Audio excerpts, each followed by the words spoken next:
Record-breaking temperatures are expected for New South Wales and the ACT as the heat wave is expected to peak today.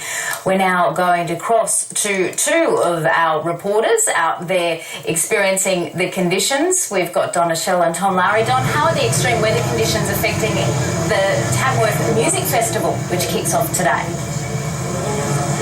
Well, Kirsten, they say the show must go on come rain, hail or shine, and in Tamworth here today it's certainly been a lot of shine with temperatures far exceeding 40 degrees for most days this week.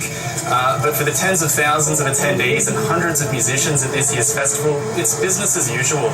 It's often extremely hot here in Tamworth at this time of the year, but admittedly this year the heat has been hotter than expected. Well, how are people trying to keep cool there? Well, obviously people are using any mechanism they can to stay cool in this really oppressive heat. This morning I've seen people fanning themselves to the rhythm of the dozens of buskers here on Tamworth's main streets, and the more adventurous have been taking a swim in the nearby Peel River to hopefully get a quick reprieve from the really sweltering heat here in northern New South Wales. Are conditions expected to improve going into next week?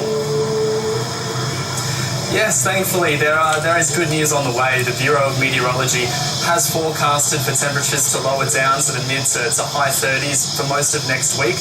It's not exactly the cool change most were hoping for, but it will hopefully be enough to allow the many attendees and musicians to breathe a sigh of relief going into Australia Day. Absolutely. Now to Tom Lowry in Canberra. And Tom, there could be a new record set there today. Yeah, Kirsten, this heat wave just rolls on, and if we hit 40 degrees again this afternoon, that will be a new and very unwelcome record for the ACT. We haven't had 4 consecutive days of 40-plus temperatures on record before, so that's a milestone that really no one wants to hit. We've had, Canberrans are finding different ways to try and beat the heat. Public libraries are going to stay open late again this afternoon so people can cool down with some air conditioning and maybe a good book well into the evening to try and get out of it. And Icon Water, Canberra's water supplier, is asking people to maybe turn off the hose this afternoon if they can. They say the water usage has been just about unprecedented over the past couple of days. So if they can, turn off the taps and try and find another way to cool down, maybe head to one of the swimming holes. There's been a bit of other excitement around the ACT as well. We had some pretty heavy storms roll through late yesterday afternoon, and while they just dumped some heavy rain on Canberra with a few lightning strikes, they were a bit more severe to the north, and 4,000 people lost power around places like Yass, Murray Bateman and Gundaroo. 1,200 of those properties still don't have power again this morning, so it could be a very warm day for some of those. And on top of all of that, Canberra was struck by an earthquake this morning. Well, not so much Canberra, just to the north of the ACT around Sutton. It wasn't a big one, just about 3.1 magnitude, so enough to, wake up a few of those people who are trying to enjoy a Friday morning sleep in with a big bang. Tom, did you feel it? No, we didn't feel it at the ABC offices, and to be honest, I was a bit disappointed by that. I would have been happy just to see the coffee cup rattle, but no such excitement. It was more to the north around the Gungahlin area that sort of copped it the worst, and by the worst I mean not copping it very much at all. All right, our reporters outside in the hot weather for us today. Thank you. Fiji's Prime Minister has delivered a thinly veiled rebuke to Australia on climate change during Scott Morrison's trip to the Pacific. Frank Bainimarama used a speech in Fiji's capital, Suva, to urge Australia to increase its ambition and to do more to cut carbon emissions. We're joined now by our Foreign Affairs reporter, Stephen Jedgetts in Fiji. Stephen, have these climate change comments been the closest thing during this trip to any public hint of an issue but in the relationship between the leaders? Yes, absolutely, Kirsten. Scott Morrison's been greeted with adulation throughout Vanuatu in Fiji. As we've talked about before, it's the first time in a long time that the Prime Minister from Australia has come to these countries, and Pacific nations have really greeted him with an enormous amount of ceremony and goodwill. Frank Bainimarama last night lavished praise on the Prime Minister, saying that the government's step up under Scott Morrison in the Pacific had transformed the relationship between Fiji and Australia. But, as we know, differences do remain, and after about 2 days without any sign or hint of any conflict over climate change, last night Frank Bainimarama used the opportunity of a speech with Scott Morrison there to make Fiji's position on climate change very clear. He said that it did pose an existential threat to the region and that he hoped that Australia would be able to join Fiji on the front line in the campaign against climate change. So there was no direct criticism of Scott Morrison, no direct criticism directly of Australia, but nonetheless Fiji is making its view very clear that it believes Australia and other developed nations should be showing more ambition. Now, for his part, Scott Morrison responded by pointing out that Australia would meet its Paris commitments, its cuts to emissions under Paris. That, of course, has been contested, Kirsten, but Scott Morrison maintains it will happen. And he also pointed out that Australia would put more money into climate change adaptation in the Pacific. Let's have a listen to what Scott Morrison had to say earlier today.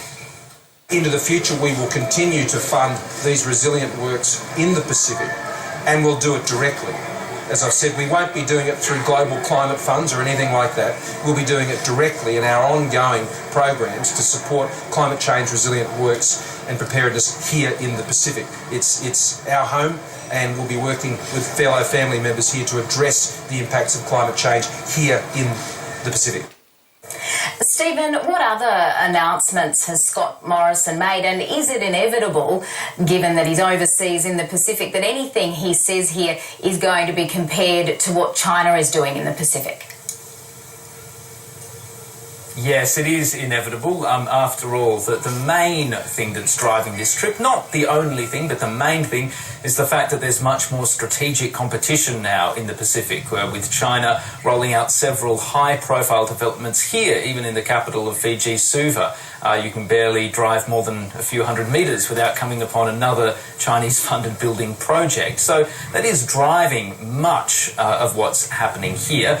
Scott Morrison, though, did not come here empty-handed. He had a whole raft of promises and initiatives to unveil, including money for a university here, the University of the South Pacific, and also a host of initiatives across sport. There's an agreement for more officials to come from Australia's Border Force Department to help with customs here, and an agreement for more regular meetings between the Prime Ministers of Australia and Fiji, as well as ministers. So it is a substantial step up in the relationship, and it's a step up that will alter the strategic calculus in the South Pacific. Stephen, has anything else been said about the citizenship of Neil Prakash? No. Look, the Neil Prakash issue really blew up with terrible timing. It was only a few weeks ago that Fiji voiced its displeasure about the fact that Australia had stripped him of citizenship, saying that it could do so because he was Fijian. Fiji denies that he has or is entitled to Fijian citizenship in every way. But both sides were at pains to try and smooth this over before Scott Morrison got here.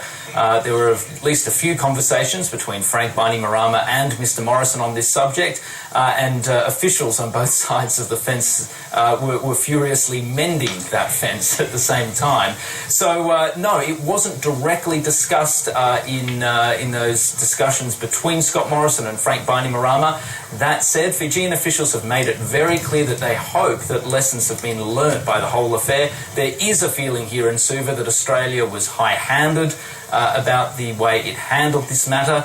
And of course the fundamental issue, Kirsten, about what happens to Neil Prakash when he does eventually get out of jail, either in Turkey or Australia, remains unresolved. Australia says we won't have him, he's not a citizen. Fiji says we won't have him, he's not a citizen. So even though the problem diplomatically has been smoothed over, the fundamental underlying issue hasn't yet been resolved. And that's our correspondent Stephen Jedjets in Suva.